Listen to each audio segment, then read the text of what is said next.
Hello students, welcome to study at home. तो आज के इस वीडियो में हम DECE 2 का जो जून 2020 का जो एग्ज़ाम पेपर था, जो मैंने कल वीडियो डाला था, उसके 3-4 प्रश्न बचे हुए थे। तो मैं उसके आंसर आप लोगों को बता रही हूँ। तो आइए शुरू करते हैं। अगला हमारा प्रश्न है चौथा प्रश्न, जिसका कै भाग है। शीशों के लिए एक मूल मिश्रण और बद्ध मिश्रण यानी कि मल्टी मिश्रण, बहु मिश्रण का उदाहरण बताइए और उनसे मिलने वाले जो पोषण तत्व होते हैं ना, वो हमें बताने हैं। तो इसका आंसर हमारा है बहुमिश्रण। बहुमिश्रण में हम बच्चे को क्या दे सकते हैं? Veg sandwich. बहुमिश्रण का मतलब है कई जो खाद्य पदार्थ होते हैं ना, उनके मिश्रण से बनने वाला खाद्य पदार्थ। तो हम बच्चे को वेज सैंडविच दे सकते हैं। आप चाहें तो इसमें वेज खिचड़ी भी लिख सकते हैं, यानी उससे भी मतलब क्या है, खिचड़ी बनाने में भी हम जो सब्जियां होती है ना, सब्जियां दाल चावल का इस्तेमाल करेंगे तो वो भी मिक्स बहुमिश्रण हो जाएगा। तो वेज सैंडविच बनाएंगे हम बच्चे के लिए। हमारा जो गया ना खाद्य पदार्थ हो गया। इससे बच्चे को प्रोटीन विटामिन ऊर्जा प्राप्त होगी, क्योंकि हम इसमें ना गाजर खीरे टमाटर है ना, पत्ता गोभी और जो ब्रेड रहेगी वो सब यूज करेंगे, तो बच्चे को पोषक तत्व मिलेंगे। सैंडविच को हम सेकेंगे तो उसके लिए घी लेंगे, जो कि वसा के रूप में बच्चे को कैलोरी प्रदान करेगा। मूल मिश्रण के रूप में हम बच्चे को गेहूं का दलिया दे सकते हैं। गेहूं के दलिए से ना बच्चों को कार्बोज की मात्रा मिलेगी। जैसे गेहूं में हमने पढ़ा है ना, साबुत अनाज में कार्बोज होता है भरपूर भरपूर मात्रा में। इससे बच्चे को ऊर्जा प्राप्त होती है। इसके साथ बच्चे को दलिए के अंदर जैसे साथ में घी देंगे तो उससे बच्चे को कैलोरी भी प्राप्त हो जाएगी, यानी ये भी एक पोषक तत्व हो गया। तो यहाँ पे ये बहुमिश्रण और मूल मिश्रण हो गए। अगला हमारा प्रश्न 4 का ख है। 2 वर्षीय रमेश अत्यंत सक्रिय बच्चा है। उसके लिए आहार की योजना बनाते समय आप किन 5 महत्वपूर्ण बातों को ध्यान में रखेंगे, वो हमें बतानी है। यानी कि एक सक्रिय बच्चा जो 2 वर्ष का है, उसके लिए आप आहार योजना बनाते समय क्या क्या ध्यान रखेंगे, वो बताना है। तो इसमें हमने 5 चीजें लिख देंगे जो हम बच्चे के 2 वर्ष के बच्चे के आहार के लिए महत्वपूर्ण मानते हैं। यानी कि 2 वर्ष के सक्रिय बच्चे के लिए आहार योजना बनाते समय ध्यान रखने योग्य 5 महत्वपूर्ण बातें कौन कौन सी है। पहला तो हमें ना, जो बच्चा है तो वो 2 वर्ष का हो चुका है, ठीक है, तो हमें उसे ऐसे खाद्य पदार्थ देने हैं जिसमें तीनों खाद्य वर्ग के खाद्य पदार्थ शामिल हो, ताकि बच्चे को ना भरपूर मात्रा में पोषक तत्व मिल पाए। दूसरा, हमें क्या ध्यान रखना है, बच्चे के लिए अधिक तेल मसाले मिर्च वाला खाना ना बनाए, क्योंकि बच्चे क्या ये जो अधिक जैसे मिर्च मसाले वाले खाना खाने से ना बच्चे को प्रॉब्लम हो सकती है। अधिक स्वास वाले खाद्य पदार्थ भी बच्चे के खाने में ना हो, जैसे कि जिसमें खुशबू आती है ना, जैसे लहसन हो गया, प्याज हो गया, उससे बच्चे को दिक्कत हो सकती है, बच्चे को नापसंद हो सकते हैं। तीसरा में क्या याद रखना, छोटे बच्चों को हमेशा ऐसा खाना दे जैसे कि वो अपने हाथ में पकड़ के खा ले आराम से। जैसे कि सेब व फल के टुकड़े होते हैं ना, थोड़े वो छोटे ना काटे, थोड़े बड़े काटे, बड़े काट के दे, ताकि बच्चे के ना गले में टकने का भी डर ना हो और बच्चे आराम से उन्हें हाथ में लेके और आराम से खा सके। जैसे कि खीरे के टुकड़े दे सकते हैं बच्चे को हम जो गाजर का टुकड़ा दे सकते हैं, सेब का टुकड़ा दे सकते हैं, ऐसे ही काट के, लेकिन थोड़ा बड़ा हो ताकि बच्चे को गले में फंसने का डर ना हो और बच्चे आराम से उसे पकड़ के खा ले। तो हमें ये चीज़ ध्यान में रखनी है। नेक्स्ट हमें क्या ध्यान में रखना है, बच्चे की पसंद नापसंद का भी ध्यान रखना है, क्योंकि बच्चे होते हैं ना हमेशा जैसे होता है ना, ऐसा खाना पसंद होता है उन्हें जो देखने में आकर्षक हो, और जो हेल्दी खाना होता है देखने में आकर्षक ना हो तो वो बच्चे को पसंद नहीं आता। तो हमें बच्चे का ध्यान रखना होता है। इसलिए ध्यान रखें कि बच्चे को हमेशा ऐसा खाना दे जो सेहतमंद रखे। और रुचिकर लगने के लिए क्या कर सकते हैं, रंग बिरंगा आकर्षक रूप में सजा सकते हैं, किसी और फॉर्म में दे सकते हैं, ताकि बच्चे ना हेल्दी खाना खा लें। नेक्स्ट हमें क्या ध्यान रखना है कि बच्चे को नरम व हल्का आसानी से पचने वाला जो खाना होता है ना, वो देना चाहिए, ताकि क्या बच्चे को प्रॉब्लम ना हो। क्योंकि छोटा बच्चा होता है ना, तो एकदम से जैसे हम खाते हैं उस टाइप से बच्चा खाना खाना शुरू कर देता है। 1-1.5 साल के बाद क्या बच्चा वो सब खाना शुरू कर देता है जो हम बड़े लोग खाते हैं, वैसे खाते हैं। लेकिन क्या है, वो ऐसा नहीं होना चाहिए ना कि बच्चा पचा ही ना सके। अधिक तेल मसाले नहीं होने चाहिए, और इतना ऐसा नहीं होना चाहिए बच्चे के दांत जैसे ढंग से विकसित नहीं होती, बहुत ज्यादा जो होता है ना चबाने में दिक्कत, तो ऐसा नहीं होना चाहिए। इसलिए नरम हल्का आसानी से पचने वाला खाना बच्चे को दे। तो ये 5 बातें हमें ध्यान में रखनी है। नेक्स्ट प्रश्न है, गै शालापूर्व बच्चे के लिए एक पौष्टिक दोपहर पूर्व का अल्पाहार सुझाइए, और इन अल्पाहार में जो प्रयुक्त सामग्रियां हैं उन प्रत्येक सामग्री से मिलने वाले पोषक तत्वों की जानकारी भी दीजिए। तो इसे बच्चों के लिए दोपहर पूर्व का अल्पाहार बताना है, और उसमें क्या क्या सामग्री ली और क्या क्या पोषक तत्व मिल रहे हैं ना। अब इसमें हम ये बता सकते हैं कि अल्पाहार के रूप में, अब अल्पाहार के रूप में हम रोटी सब्जी तो देंगे नहीं, क्योंकि तो पूर्ण आहार हो जाएगा। तो हमने इसमें मेन्यू में हमने बच्चे के लिए बनाया पौष्टिक गेहूं के आटे के लड्डू, जिसमें पालक का पाउडर मिला हो, यानी कि पालक व गेहूं के आटे के लड्डू बनाने हैं हमें बच्चे के लिए। इसमें क्या क्या खाद्य पदार्थ लगेंगे, इसमें अनाज लगेगा, अनाज जो होता है वो रहेगा इसमें। इसमें चीनी या गुड़ रहेगा, हरी पत्तेदार सब्जियां रहेंगी इसके अंदर। अभी चाहे तो हम इसमें घी भी ऐड कर सकते हैं।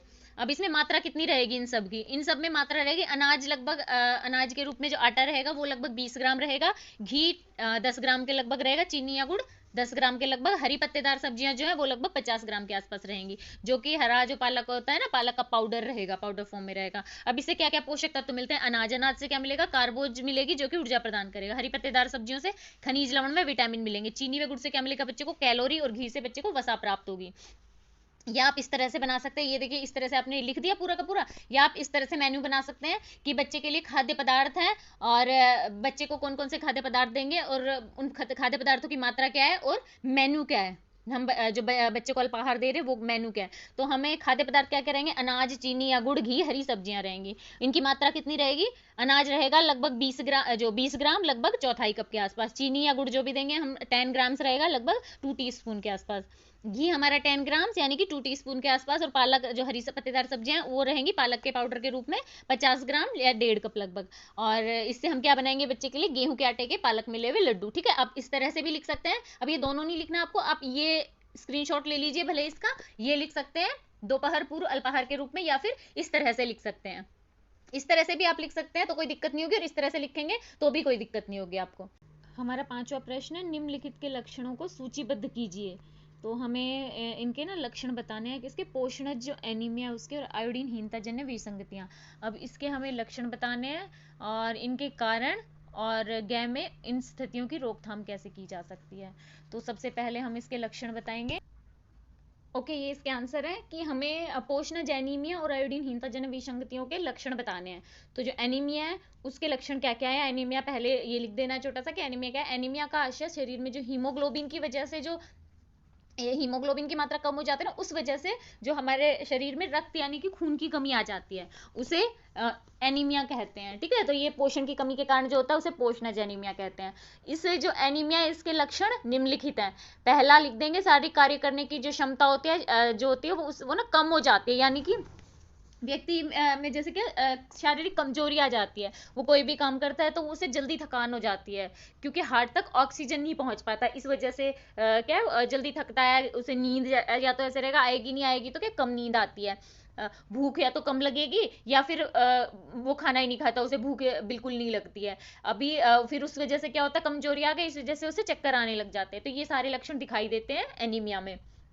एक दूसरा लक्षण होता है कि जैसे कि हार्ट तक ना ब्लड नहीं पहुंच रहा होता, ऑक्सीजन नहीं पहुंच रही होती, तो उससे क्या होता है कि जो रोगी होता है ना उसकी हार्ट बीट होती है ना वो तेज होने लग जाती है, यानी कि जो बीपी की शिकायत होती है ना, बीपी बढ़ जाता है। एक अन्य लक्षण है कि इसमें जो एनीमिया है ना, इसमें जो भी पेशेंट होता है ना उसके जो नेल्स होते हैं, नेल्स होते हैं, आईज होती हैं, और जो उसकी जीभ होती है तो वो वाइट या पीले कलर की दिखाई देने लगती है खून की कमी के कारण। वैसे वो गुलाबी कलर की होती है, लेकिन जब खून की कमी हो जाती है ना, एनीमिया हो जाता है, तो उस या तो सफेद दिखती है या फिर पीला पीला पीलापन लिए हुए होती है। अगला लक्षण है कि जो एनीमिया का रोगी होता है उसके हाथ व पाँव में ना उनको ऐसे लगता है कि जैसे सुइयां चुभ रही हो, तो ऐसा पेन होता है सुई चुभने जैसा। एक क्या होता है कि जैसे ऑक्सीजन की कमी होती है, इस वजह से कई एनीमिया के पेशेंट ना, सबको नहीं लगता लेकिन बहुत मतलब कईयों को लगा है कि जैसे हार्ट में ना जैसे दर्द हो रहा है, छाती में दर्द महसूस होता है पेशेंट को। अगर जैसे एनीमिया का रोग जो है वो गंभीर हो गया, ज्यादा एनीमिया खून की कमी हो गई, तो रोगी के जो नाखून होते हैं ना भंगूर व चम्मच के आकार के जैसे लगने लगते हैं। भंगूर मतलब ऐसे होता है ना टेढ़े मेढ़े, कटे फटे से, टाइट ऐसे, और चम्मच के आकार जैसे लगने लगते हैं, और उनकी जो जीभ होती है वो चमकदार व सफेद हो जाती है, ऐसे लगने लग जाती है। एनीमिया रोगियों को क्या रहता है कि जैसे भूख नहीं लगती या नींद नहीं आती, इस वजह से उनमें क्या रहता है कि पोषण की कमी भी हो जाती है शरीर में, और इस वजह से जो रोगी होता है उसको बार बार संक्रमण होने का खतरा होने लग जाता है। तो ये पोषणज जो एनीमिया है उसके जो लक्षण है वो थे। अभी आयोडीनहीनता जन्य विसंगतियों के लक्षण बताने हैं हमें। आयोडीन की कमी के कारण ना जो गलगंड, क्रेटीनता, ये सारी की सारी विसंगतियां हो जाती हैं। तो इसमें आयोडीन की कमी का पता चलने के लिए ना, जैसे हमें लगता है कि कुछ लक्षण दिखाई देते हैं, तो उससे हम ये पता लगा सकते हैं कि इस व्यक्ति में आयोडीन की कमी है। तो वे लक्षण ना ऐसे हैं कि व्यक्ति को गलगंड रोग हो जाता है, यानी कि जो गले की थायराइड की ग्रंथि है ना वो बढ़ जाती है, तो गलगंड रोग हो जाता है रोगियों में। इसमें क्या है, आयोडीन की कमी के कारण सबसे मुख्य बीमारी क्या होती है, अपंगता आ जाती है, व्यक्ति पैरालाइज हो जाता है। तो उससे क्या पहले ही कुछ लक्षण दिखाई देने लगते हैं कि हाथ पैर काम नहीं कर रहे हैं, दिमाग सुन्न पड़ जाता है ना। तो इसमें क्या रहता है, गलगंड, मानसिक मंदता, स्वर्ण दोष, भैंगापन आदि ये सारे के सारे लक्षण हो सकते हैं आयोडीन की कमी की बीमारी में। जो रोगी होता है उसे चलने में परेशानी होने लग जाती है, पैर व हाथों की ना उसकी वृद्धि रुक जाती है।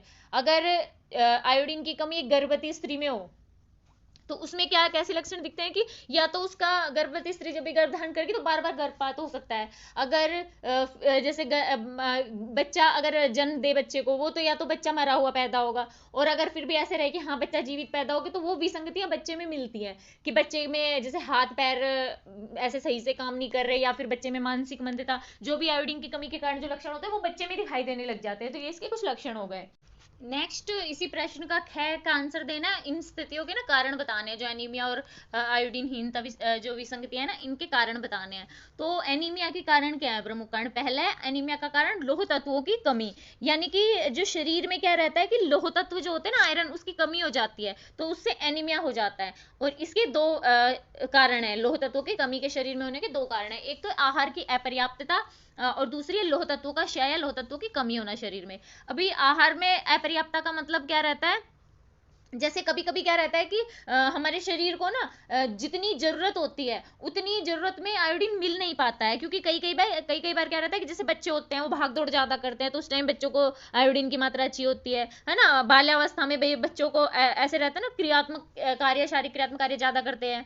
प्रजनन के टाइम पे जैसे लड़कियां होती हैं, मासिक काल आता है, उस टाइम भी उनको, या फिर जो स्तनपान कराती हैं, गर्भवती होती हैं, उस टाइम स्त्रियों को ज्यादा आयोडीन की जरूरत होती है। तो ऐसे टाइम पे अगर आहार में मतलब अपर्याप्त रहेगा ना, आहार नॉर्मल आहार लेंगे हम, उसमें आयोडीन हमें जितना डेली चाहिए वही मिल रहा है, एक्स्ट्रा जो चाहिए वो मिल नहीं रहा है, तो उस वजह से शरीर में जो होता है ना, जितना लोहा तो ग्रहण करना होता है, तो वो हमें मिल नहीं पाता है जितना ग्रहण करना होता है, तो वो धीरे धीरे क्या वो कमी बढ़ती जाती है और एनीमिया का रोग हो जाता है। और दूसरा क्या है, माना गया है कि जैसे कुछ शाकाहारी लोग होते हैं ना, उनमें भी एनीमिया की संभावना मानी गई है, क्योंकि कई लोग क्या करते हैं, ऐसे आहार होते हैं इसमें कि वो मांसाहारी खाना खाते नहीं, और शाकाहारी खाने में कई चीजें ऐसी होती हैं कि जो मतलब लौह तत्वों का जो होता है ना अवशोषण शरीर में कम करती हैं, उस वजह से भी शरीर में लौह तत्वों की मात्रा कम हो जाती है। तो ये सारे के सारे कुछ आहारों की अपर्याप्तता है, जिससे कि ये माना जाता है कि शरीर में लौह जो आयरन होता है उसकी कमी आ गई, इस वजह से एनीमिया हो जाता है। अभी लौह तत्वों का क्षय ये क्या किस कारण होता है? ये ना जैसे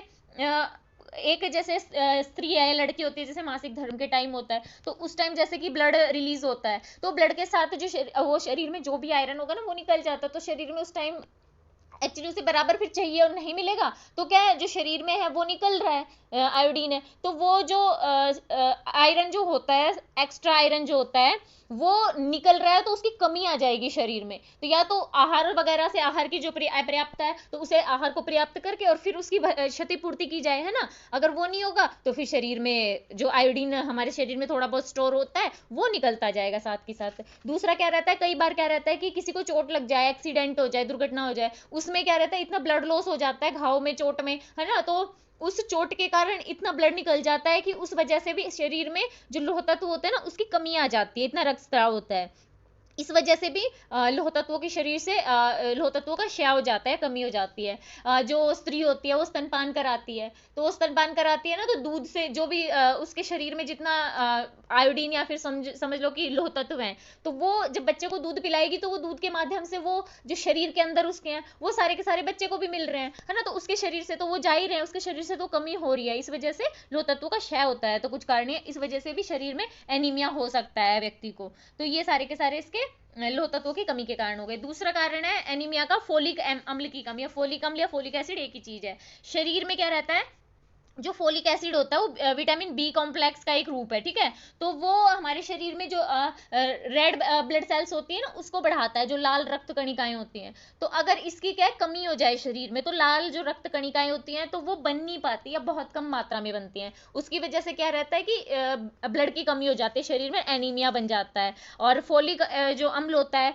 वो क्या रहता है कि सब्जी, फल, दूध, इन चीजों से मिलता है, और आहार में अगर इन चीजों की कमी है ना तो शरीर में फोलिक एसिड की कमी हो जाएगी, तो उससे एनीमिया हो सकता है। नेक्स्ट है विटामिन बी 12 की कमी। जो विटामिन बी 12 है वो भी क्या है, फोलिक एसिड की तरह ही विटामिन बी कॉम्प्लेक्स का ही एक विटामिन है। इसकी ये भी सेम वही काम करता है जो फोलिक एसिड काम करता है ना, तो उससे भी क्या होता है कि शरीर में जो विटामिन होता है वो जो आयोडीन वगैरह होता है ना उसे अवशोषित करने का काम करता है ना। तो अगर हम ये शरीर में समझो कि विटामिन B12 है नहीं, विटामिन B12 नहीं होगा तो उससे शरीर के अंदर जो एनीमिया होता है वो बढ़ने लग जाएगा, या फिर मान लो कि खून की कमी होने लग जाएगी, तो इस वजह से भी एनीमिया का रोग हो जाता है।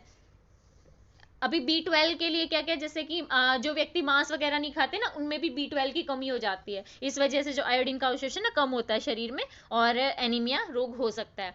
तो ये एनीमिया के कारण हो गए। अभी आयोडीनहीनता जन्य विसंगति है ना, उसके कारण है आयोडीन का अभाव। अभी क्या है शरीर में, जैसे कई जगह पे क्या रहता है, हर जगह पे या हर चीज पे क्या आयोडीन नहीं मिलता है। उसमें आयोडीन कहाँ मिलता है, ज्यादातर ऐसी जगह पे मिलता है जैसे कि समुद्र के आसपास होते हैं ना, वहां पे ये मिलता है। समुद्र की जो घास या वहां पे उगने वाली जो सब्जियां होती हैं, जो मछलियां होती हैं, वो चीज आयोडीन के ज्यादा अच्छे स्रोत हैं, तो वहां पे ये कमी नहीं होगी। लेकिन क्या है, ये जहाँ पे आयोडीन की मात्रा कम होती है जिस जगह पे, तो वो लोग खाते तो सब कुछ है लेकिन उन्हें उस मात्रा में ना, मतलब पूरा आयोडीन नहीं मिल पाता है, तो आयोडीन की कमी रहेगी उनके आहार में, तो इस वजह से उनके शरीर में भी आयोडीन की कमी हो जाएगी और इसके कारण आयोडीन की कमी के कारण होने वाली विसंगतियां होने लगेंगी। दूसरा है भोजन में गलगंडजन्य तत्वों की उपस्थिति।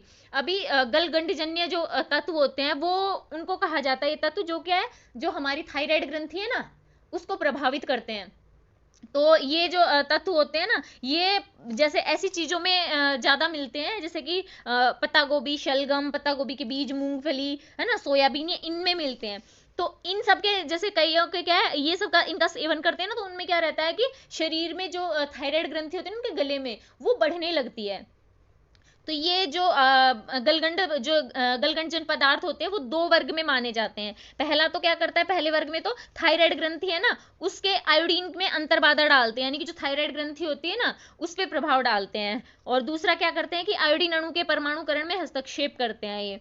तो ये इनके ये दो गलगंडजन पदार्थ हो गए। तो इनकी वजह से ये अगर हमारे शरीर में उपस्थित रहेंगे ना, तो जो आयोडीन होता है ना उसका अवशोषण शरीर में ढंग से हो नहीं पाता है, शरीर में वो आयोडीन लगने नहीं देता है। इस वजह से ये सारी की सारी जो आयोडीन की विसंगतियां ना ये होती हैं। तो इसके लिए क्या कर सकते हैं हम, ये जो भी पदार्थ है इसमें बताया गया ना, पत्ता गोभी, शलगम, इनको उबाल लेंगे ना, उबाल के खाएंगे, तो ये जो गलगंड जो तत्व होते हैं ये नष्ट हो जाते हैं। गलगंड रोग करने वाले तत्व, इसको आप ऐसे भी लिख सकते हो, तो ये नष्ट हो जाते हैं। तीसरा इसका थायराइड का एक सॉरी आयोडीन की बीमारियों का एक कारण है पानी की कठोरता, यानी कि जो पानी होता है ना, पानी में कुछ ऐसी चीजें पाई जाती है, कुछ ऐसे खनिज, मैग्नीशियम, फ्लोरीन, ये सारे के सारे ऐसी कई दो तीन चीजें होती हैं जिसकी वजह से क्या होता है कि जो थायराइड होता है ना उसके ऊपर बुरा प्रभाव पड़ता है और इस वजह से बीमारियां फैलती है, आयोडीन की बीमारियां हो जाती हैं। तो ये कारण हो गए। अब हमें इनकी रोकथाम बतानी है, इनका कैसे रोका जाए। तो जो एनीमिया है उसके लिए क्या कर सकते हैं हम, आहार संबंधी उपाय, यानी कि आहार जो होता है, आहार मतलब जो हमारा खान पान होता है ना, तो ऐसा खाना खाया जाए जैसे कि जो इसमें बताया गया ना कि जिन स्त्रियों को जैसे ज्यादा जरूरत होती है आयोडीन की, जैसे गर्भवती हो ना, स्तनपान कराने वाली हो, तो उनके आहार में ना ऐसी चीजें डाली जाए लोह तत्व के, जो लोह तत्व से भरपूर चीजें, जैसे हरी पत्तेदार सब्जी, जैसे पालक हो गया, चौलाई हो गई है ना, कमल, ककड़ी, गिरीदार फल, ये सारी की सारी जिसमें भी आयरन, जिसमें जितना ज्यादा हो ना, तो वो अगर ग्रहण करेंगे तो आहार के द्वारा शरीर में जो आयरन होता है वो चला जाएगा और शरीर में एनीमिया की कमी से थोड़ा बचा जा सकता है। और क्या कर सकते हैं, एक बेसिक जो सब घरों में ये भी किया जाता है, आसान सा उपाय है कि जो खाना बनाते हैं ना, तो आयरन की जो कढ़ाई होती है, तो कहते हैं उसमें बनाने से भी शरीर में ना आयरन जाता है। तो ये भी एक अच्छा उपाय है और सस्ता उपाय है कि इसमें तो देखो बार बार कुछ खरीदना भी नहीं पड़ता, खाना तो डेली बनाना है तो उस कढ़ाई में बना लो। तो इस तरह से आहार संबंधी उपाय कर सकते हैं। दूसरा फोर्टिफिकेशन। अभी फोर्टिफिकेशन का मतलब होता है कि एक जो खाद्य पदार्थ है उसे पोषक बनाने के लिए ना, उसमें जो चीज है, पोषक तत्व मिला दिया जाए एक खाद्य पदार्थ में। तो इसमें इसके लिए क्या करते हैं कि जैसे नमक होता है तो सब लोग खाते हैं नमक, तो उसमें क्या है आयोडीन डाल दिया जाता है ना, तो उससे क्या रहेगा कि आयरन की पूर्ति मिलती है हमें, शरीर को, हमारे शरीर में, तो उस वजह से भी शरीर में जो एनीमिया होता है ना उसकी रोकथाम की जा सकती है। क्योंकि जो लोह तत्व होता है ना उसका फोर्टिफिकेशन मतलब करने के पीछे ये मतलब तर्क दिया जाता है कि ये क्या, इससे ये सबको उपलब्ध हो जाएगा। इससे स्पेशल जैसे रहता है ना कि दवाई गोलियां, उनके बजाय नमक जैसी चीजें, छोटी सी चीजें, ये सबको चाहिए ही चाहिए और सब लोग खाएंगे ही खाएंगे, तो वो सबको थोड़ा थोड़ा थोड़ा जितना दिन में चाहिए उतना उनको मिलता रहता है उसके द्वारा, फोर्टिफिकेशन के द्वारा। तो उससे भी जो एनीमिया होता है उसकी रोकथाम की जा सकती है। नेक्स्ट क्या कर सकते हैं, लोह तत्व जो फोलिक एसिड या फोलिक अम्ल की गोली है ना उनका वितरण किया जाता है। जैसे जो हमारे सरकारी जो होते हैं ना स्वास्थ्य केंद्र, इनमें आंगनबाड़ी केंद्रों द्वारा, इनमें क्या किया जाता है कि जो गर्भवती स्त्रियां होती हैं, स्तनपान कराने वाली, या फिर जिसमें भी खून की कमी पाई जाती है ना किसी की बीमारी की वजह से, जिनको जरूरत होती है, तो उनको क्या फोलिक एसिड और जो आयरन की गोलियां होती है ना वो दी जाती हैं। इसमें क्या है, भारत इसमें क्या है, भारत सरकार ने 1970 में एक कार्यक्रम चलाया था, पोषण जो एनीमिया है ना उसके नियंत्रण के लिए।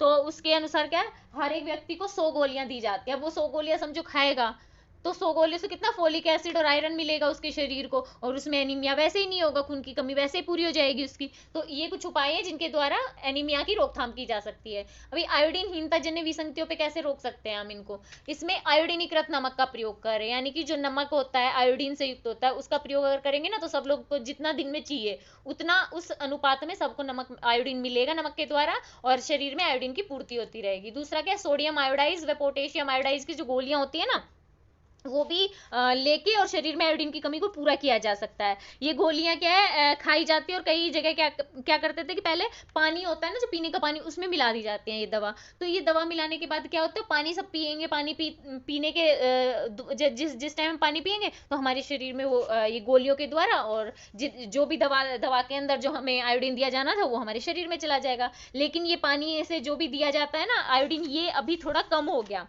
क्योंकि ये अभी ज्यादा प्रयोग में नहीं लाया जाता, अभी क्या गोलियां दी जाती हैं, तो इसका गोलियां जो होती है ना वो ज्यादा प्रयोग में ली जाती हैं, तो इससे भी आयोडीन की बीमारियों को रोक सकते हैं। नेक्स्ट है आयोडीनीकृत तेल का उपयोग। अब कई कई बार क्या होता है कि आयोडीन की कमी बहुत बुरी तरह ज्यादा ज्यादा हो जाती है, और कई जगह कई स्थानों पे क्या है, ये एक महामारी की तरह फैलने लगती है सब में, और उससे उसका कमी की वजह से फिर बीमारियां होने लगती हैं।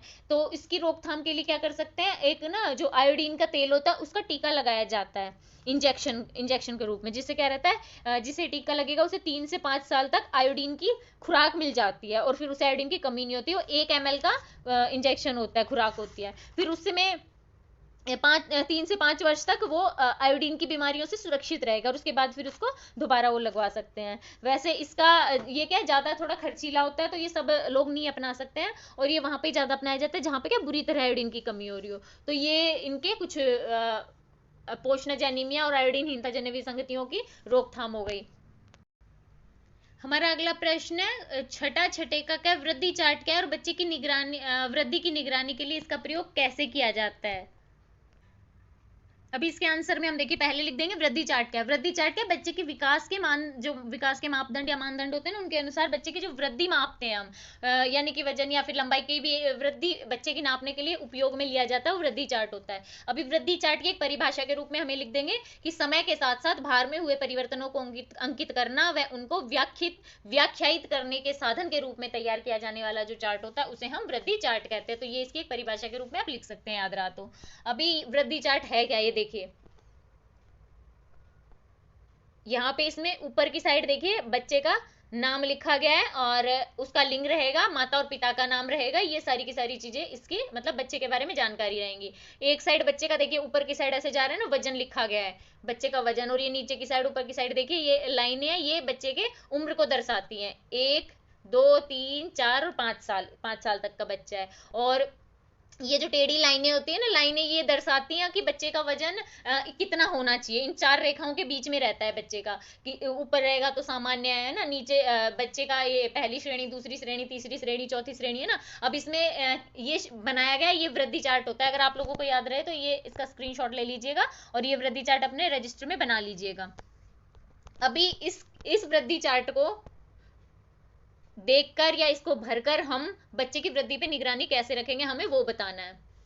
बच्चे की वृद्धि पर निगरानी रखना, वृद्धि चार्ट जो होता है उसके द्वारा हम बच्चों की वृद्धि पर निगरानी रख सकते हैं। बच्चों की वृद्धि पर निगरानी रखने के वैसे तो कई तरीके हैं, जैसे भार लेना, इसके अलावा रोग की जांच होती है, उसके तरीके व मानव मितीय माप द्वारा भी बच्चे की निगरानी रखी जा सकती है। लेकिन क्या है, वृद्धि चार्ट होता है वो भी बच्चे की निगरानी का एक महत्वपूर्ण मतलब वो है कि इसके द्वारा हम बच्चे की वृद्धि होती है ना उसकी निगरानी आराम से कर सकते हैं।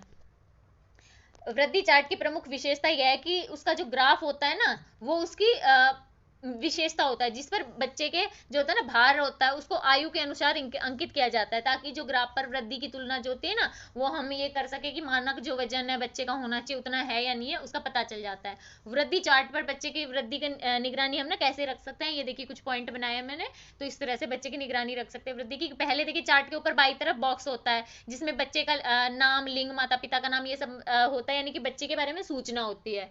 इसमें जो लंबवत रेखाएं होती है, लंबी रेखाएं होती है, वो बच्चे की आयु को दर्शाती है, और क्षैतिज रेखाएं, टेढ़ी जो रेखाएं जा रही होती है ना घूम के, देखिए ये क्षैतिज 4 रेखाएं होती हैं, ये वाली, ये भार को दर्शाती हैं। चार्ट के नीचे जो 5 सोपान जो मैंने बताए थे ना कि 5 बच्चे की एज है, 1 2 3 4 5 साल, वो बच्चे की आयु को दर्शाते हैं। और जो 5 वो ब्लॉक से बने ना, 5 में हर 5 एक एक में 12 लाइन है, जो कि 12 महीने है, एक लाइन का मतलब 1 महीना है। नेक्स्ट जो चार्ट होता है, चार्ट पे 4 वक्राकार रेखाएं बनी होती हैं जो बच्चे के पोषण स्तर की विभिन्न श्रेणियों की सूचक है। स्वस्थ बच्चों का वजन मानक स्तर का 80% होता है। अब बच्चे की निगरानी रखने के लिए हम क्या करेंगे, जो बच्चे का भार अगर ऊपर की पहली रेखा व दूसरी रेखा के बीच आता है तो वह मानक स्तर के 80% से कम, 70 से ज्यादा है। अगर क्या बच्चे का भार होता है वो ऊपर की रेखा के अगर बराबर आए तो क्या रहता है, बच्चे का वजन सही है, ठीक है। लेकिन अगर उससे और दूसरी रेखा के बीच में आए तो वह 80% से कम और 70% मानक होता है ना, उससे ज्यादा होता है। तो इसका मतलब बच्चा प्रथम श्रेणी का कुपोषण है, यानी कि मंद कुपोषण है बच्चे को। अभी इसका उदाहरण हम दे सकते हैं कि जैसे एक 4 वर्ष के आयु का बच्चा है, उसका वजन 15 से 16 केजी तक होना चाहिए था, परंतु अभी हमने देखा कि उसका वजन 13 या 11 केजी है, तो बच्चे का, इसका मतलब क्या हुआ कि हम बच्चे को मंद कुपोषित कह सकते हैं। अभी दूसरी लाइन होती है कि अब उसमें क्या रहता है कि दूसरी व तीसरी लाइन जो होती है, रेखा होती है, उसके मध्य में अगर बच्चे का वजन आए तो वो बच्चा जो होता है ना, मानक वजन जो 80% है ना, उसकी जगह 70 से या 60% होता है। तो इसमें बच्चा जो होता है ना, द्वितीय श्रेणी का कुपोषित माना जाता है। यानी कि पहले बच्चा जो मंद कुपोषित था, अब बच्चा मध्यम कुपोषित हो गया, यानी उससे थोड़ा ज्यादा कुपोषण हो गया। तीसरा फिर क्या होता है, बच्चे का भार अगर तीसरी व चौथी लाइन के बीच होता है, यानी कि मानक का 60 से 50% है, तो बच्चा तृतीय श्रेणी का कुपोषण से ग्रसित माना जाता है। अब उसका मतलब बच्चा कम गंभीर कुपोषण, गंभीर तो है लेकिन थोड़ा कम गंभीर है, ठीक है, कुपोषण में। अभी अगले, अगर बच्चे का भार जो चौथी रेखा से भी नीचे आ जाए तो वह मानक 80% का घटकर 50% ही रह जाता है, और यह बच्चे के लिए खतरे का सूचक माना जाता है, और बच्चा चतुर्थ श्रेणी का कुपोषित यानी कि गंभीर रूप से कुपोषण माना जाता है। और इससे क्या हमें पता चल जाता है कि बच्चे को भाई गंभीर कुपोषण है, और बच्चे की जो भी पोषण संबंधी जरूरतें हैं वो हमें पूरी करनी है। तो ये हमारा ऐसे, इस तरह से हम बच्चे की वृद्धि पे निगरानी रख सकते हैं। प्रश्न 6 है हमारा छठे का कि बच्चे के स्वास्थ्य के प्रति समग्र दृष्टिकोण से क्या अभिप्राय है, स्पष्ट कीजिए। अभी बच्चे के स्वास्थ्य के प्रति समग्र दृष्टिकोण का मतलब होता है हमें ना बच्चे के स्वास्थ्य का एक पहलू का ध्यान नहीं रखना होता, हमें बच्चे के विकास के या फिर स्वास्थ्य के हर एक पहलू का ध्यान रखना होता है। हमें जैसे पता होना चाहिए कि जो बच्चे का स्वास्थ्य होता है ना, वो शारीरिक कैसे होगा, मानसिक, मनोवैज्ञानिक, सामाजिक किस तरह से होगा, ठीक है। और हमें ना ये बच्चे की जो देखभाल होती है उसी प्रकार करनी चाहिए कि जैसे बच्चे की जरूरतें हो। तो हमें बच्चे की सारी जरूरतों के प्रति समग्र दृष्टिकोण अपनाना जरूरी होता है, क्योंकि जो बच्चे होते हैं ना, वो हमारी भावी पीढ़ी के रूप होते हैं, तो उनका ध्यान रखना तो हमें ऑब्वियसली बात है बहुत ज्यादा जरूरी होता है, ताकि हमारी भावी पीढ़ी हमें स्वस्थ है, ऐसे रहता है, शिक्षित व स्वस्थ मिले। तो बच्चे के जो स्वास्थ्य होता है ना, उसके लिए हमें किस किस चीज का ध्यान रखना पड़ता है समग्र दृष्टिकोण के रूप में। तो उसमें क्या रहता है, हमें बच्चे के सारे जो होते हैं ना, बच्चे के स्वास्थ्य के जो चहुमुखी विकास होता है बच्चे का, वो सब ध्यान में रखना होता है। और वो विकास जब होगा जब बच्चे की अच्छे से शारीरिक देखभाल है ना, भावात्मक मनोवैज्ञानिक देखभाल होगी, सामाजिक देखभाल बच्चे की अच्छे से होगी। तो बच्चा होता है ना, बच्चे के स्वास्थ्य में खराब स्वास्थ्य, शारीरिक बीमारी के 2 प्रमुख कारण होते हैं, एक तो पोषण का अभाव, दूसरा संक्रमण। जैसे अगर किसी बच्चे को अच्छे से पर्याप्त पोषण नहीं मिलेगा तो बच्चे को बार बार संक्रमण का खतरा रहता है, और संक्रमण के कारण बच्चे को सही से आहार मतलब या तो ग्रहण बच्चा कर नहीं पाएगा, करेगा तो उसके पोषक तत्व शरीर में ज्यादा अवशोषित नहीं हो पाएंगे। इससे बार बार क्या होता है, बच्चे को संक्रमण के कारण पोषण भी नहीं मिलता है, इसलिए ये संक्रमण कुपोषण का दुष्चक्र बन जाता है। ये ध्यान रखना बहुत ज्यादा जरूरी है, ठीक है, इसे सीरियसली लेना चाहिए बच्चों के मामले में। दूसरा क्या करते हैं, जैसे बच्चे को बिना कारण अगर हम डांटते रहते हैं तो बच्चा क्या है, बच्चे का क्या दिमाग ऐसे रहता है ना, बच्चा सुस्त रहने लग जाएगा, डरा डरा सा रहेगा, तो बच्चा उससे भी बीमार रह सकता है। जरूरी नहीं है कि बच्चा किसी बीमारी के कारण या पोषण की कमी के कारण ही बीमार हो, डांटेंगे तो उससे भी बच्चे को बीमार बच्चा पड़ सकता है। या फिर जैसे किसी ऐसे रहता है ना, बच्चों को दूसरों से अलग थलग रखा जाए, उसकी बात ना सुनी जाए, उसके दोस्त उससे बात ना करे, दोस्त उसका मजाक उड़ाए, उसकी उपेक्षा करें, या फिर बिना बात के ना बच्चे को पीटा जाए घर में, तो उससे भी बच्चा बीमार पड़ सकता है। यदि बच्चे की माँ होती है किसी भी वजह से ऐसे, या जैसे कि कोई बीमारी बीमारी है माँ को, या फिर कोई और भी बात हो कि वो ध्यान नहीं रखना चाहती बच्चे का, तो उससे भी बच्चा भावात्मक स्नेह नहीं मिल पाता बच्चे का फिर क्या, बच्चा मनोवैज्ञानिक रूप से बीमार होने लगता है, तो उससे भी बच्चे का शारीरिक या मानसिक रोग से ग्रस्त हो जाता है, तो इसमें भी बच्चा बीमार हो जाता है। इसलिए बच्चे की जब शारीरिक देखभाल के साथ साथ ऐसा नहीं है कि सिर्फ बच्चे को बीमार होने से बचाना है तो बच्चे की शारीरिक देखभाल करनी है, नहीं, बल्कि उसका स्नेह परिपोषण भी जरूरी होता है, ताकि बच्चे के जो स्वास्थ्य होता है ना, उसका जो समग्र स्वास्थ्य होता है उसके ऊपर ध्यान दिया जा सके। तो यहाँ पे बच्चे के जो होता है ना स्वास्थ्य के प्रति समग्र दृष्टि। अभी छठे का ग का बताना है हमें कि बच्चे में गंभीर बीमारी के लक्षणों को सूचीबद्ध कीजिए। तो यहाँ पे ना कुछ लक्षण दिए गए हैं जिससे कि हमें ना ये पता चल जाता है कि बच्चे को गंभीर बीमारी है। गंभीर बीमारी के संकेत हैं कि बच्चा बीमार जैसा दिखता है, बच्चे ना ऐसे रहता है कि हमेशा थका थका सा रहता है, उसकी आंखें चिपचिपी, सांस तेज लगती है, जीभ पे परत जमी रहती है, चेहरा लाल लगता है ना, बच्चा बार बार सर दर्द की शिकायत करे तो भी हमें मतलब ऐसे लग सकता है कि गंभीर बीमारी हो सकती है। या फिर बीमारी के लक्षणों में क्या रहता है, उसका शरीर ठंडा या फिर पसीने से चिपचिपा हो, है ना, उसकी नब्ज जैसे धीरे धीरे चल रही हो, बहुत ज्यादा बुखार हो बच्चे को, या फिर बिल्कुल ठंडा रहे शरीर, या तो बहुत ही गर्म रहे या बहुत ठंडा रहे। बच्चा कुछ भी जैसे रहता है ना कि बड़बड़ बड़बड़ कुछ भी नींद में बड़बड़ा रहा हो, कुछ भी बोल रहा हो, बच्चे को कुछ नहीं, खुद से कुछ नहीं पता कि मैं क्या बोल रहा हूँ, लेकिन बच्चा बड़बड़ कर रहा हो। बच्चे की आंखें क्या रहते हैं, धस जाती है अंदर की तरफ, सांसें तेज हो जाती हैं, जो स्किन होती है उस पर रिंकल्स आ जाती हैं, और शरीर में पानी की कमी हो जाती है, निर्जलीकरण हो जाता है। ये सब मतलब क्या, इस वजह से भी बच्चे को हम मान सकते हैं, ये सब देख के कि बच्चे को गंभीर कोई बीमारी है, कि उसका देखो इतना निर्जलीकरण, पानी की कमी हो गई।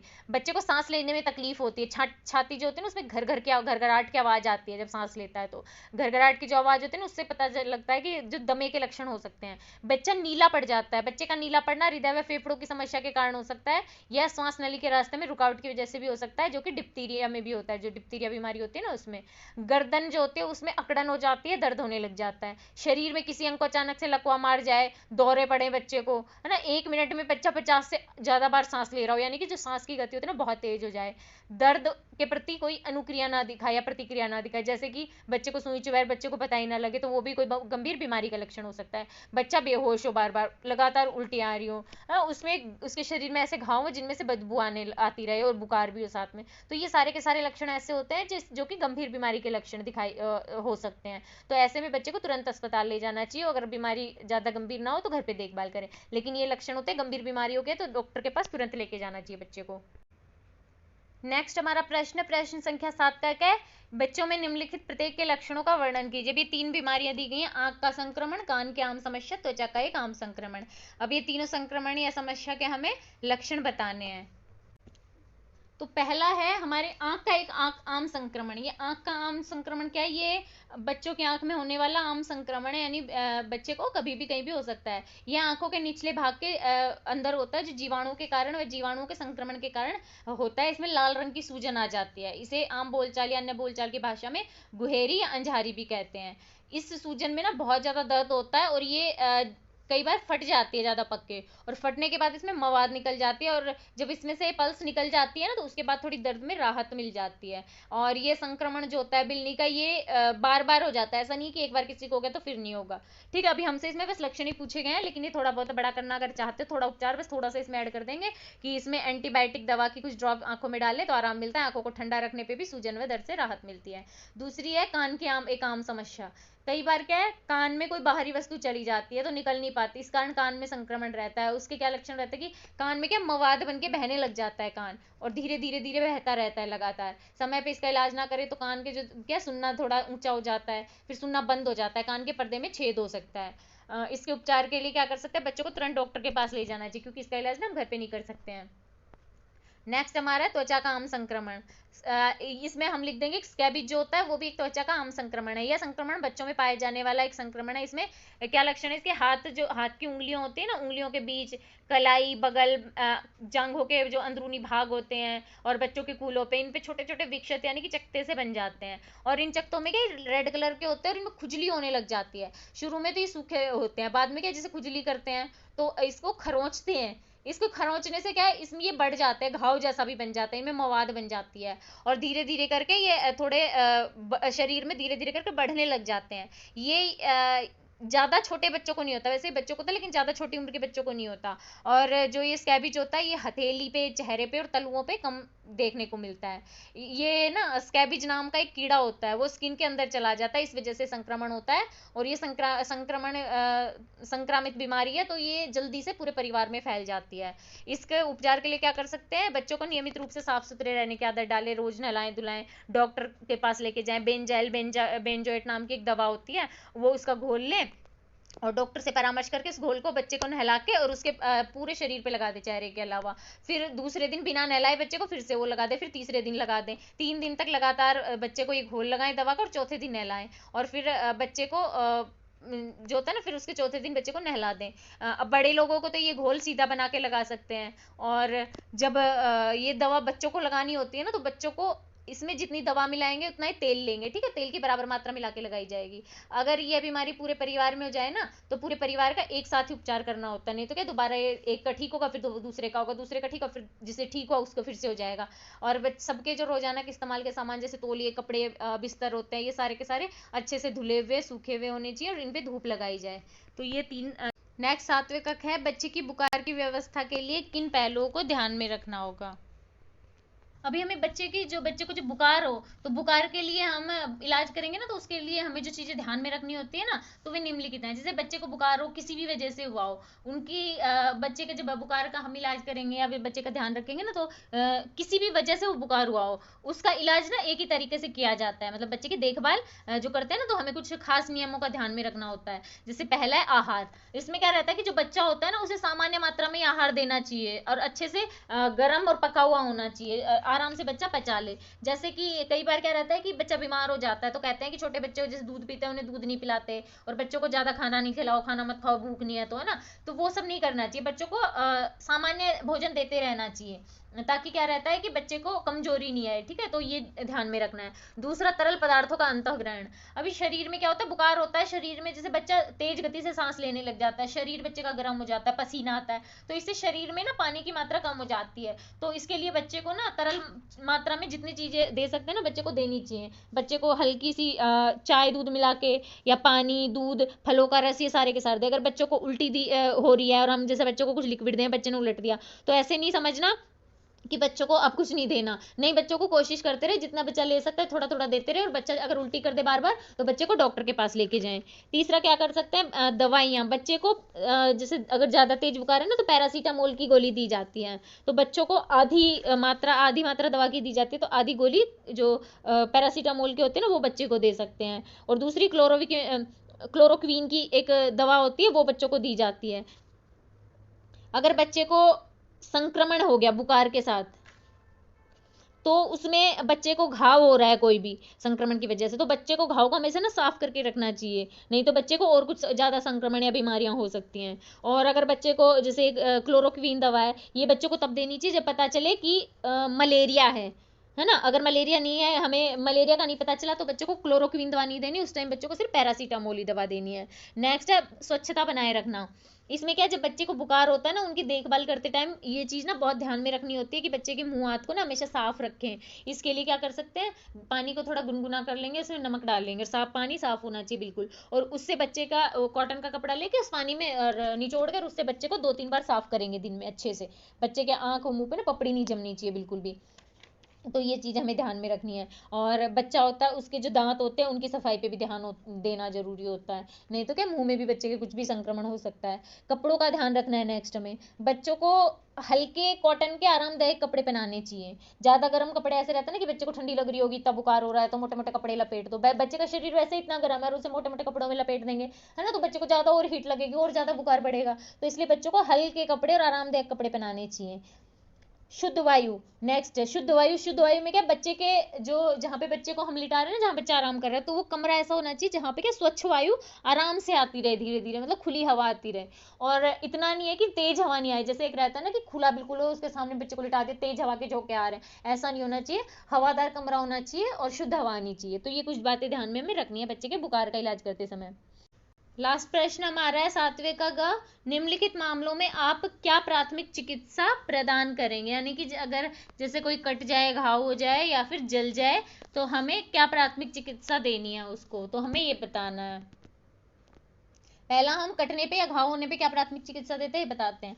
जैसे कोई बच्चा होते हैं, बच्चे क्या शैतान होते, खेलते रहते हैं, हमेशा चंचल रहते हैं, तो जब बच्चे किसी तेज धार वाले औजार से खेल रहे हो, जैसे चाकू, ब्लेड, कैंची, इससे खुद को नुकसान पहुंचा लेते हैं, या फिर कभी कभी नाखून से खुरच लेते हैं खुद को, तो ऐसे में त्वचा कट जाती है। तो कटे हुए जो हाथ या पैर पे अगर कट जाए तो उसे कस के बांध देना चाहिए, कस के पट्टी बांध देनी। इस पट्टी को ना टार्निक्वेट बोलते हैं। और जो पट्टी होती है ना, जहाँ पे कट लगा है ना, उसके वहां पे ऐसे बांधनी चाहिए कि वो जो जगह होती है ना, वो उस छोर पे बांधनी चाहिए जहाँ पे क्या हमारा जो हार्ट होता है ना, वो पास हो। ताकि क्या है, जो हमारी जो पंप्स होते हैं ना शरीर में, धमनियां होती हैं, उनसे रक्त का बहाव रुक जाए, तो शरीर जो ये चोट लगी है तो उससे खून बहना थोड़ा धीरे हो जाए, कम हो जाए। यह पट्टी जो होती है टार्निक्विट, ये अधिक से अधिक ज्यादा से ज्यादा 15 मिनट तक ही बंधी रहनी चाहिए, ठीक है। ज्यादा देर तक बांधेंगे तो क्या, अगर ब्लड समझो आ नहीं रहा, एक हमने उंगली कटने के लिए यहाँ से पूरे समझो कि हमने कंधे के ऊपर नीचे थोड़ा बांध दिया, अभी 15 मिनट से ज्यादा, आधा घंटा हो गया, 1 घंटा हो गया, अभी खून बहना तो रुक गया। अब खून बहना रुकेगा क्या, पूरे शरीर, हाथ के अंदर ही साइड में अगर खून आना बंद हो जाएगा तो हमें कुछ और बीमारी हो जाएगी। तो बस ज्यादा से ज्यादा 15 मिनट तक ही रहना चाहिए। ये जो कट गया है उस स्थान को कीटाणु रहित पानी से साफ करना चाहिए और एंटीसेप्टिक क्रीम लगानी चाहिए। इसके बाद पट्टी बांध देनी चाहिए। घाव जो होते हैं वो क्या होते हैं, कटने से थोड़े बड़े होते हैं, तो ये ज्यादा प्रॉब्लम देते हैं, बच्चे को ज्यादा परेशान करते हैं, इसलिए घाव पे पट्टी बांधकर तुरंत डॉक्टर के पास लेके जाना होता है ना। तो इसका इलाज ये रहता है कि भाई पट्टी बांध लो और डॉक्टर के पास लेके जाओ।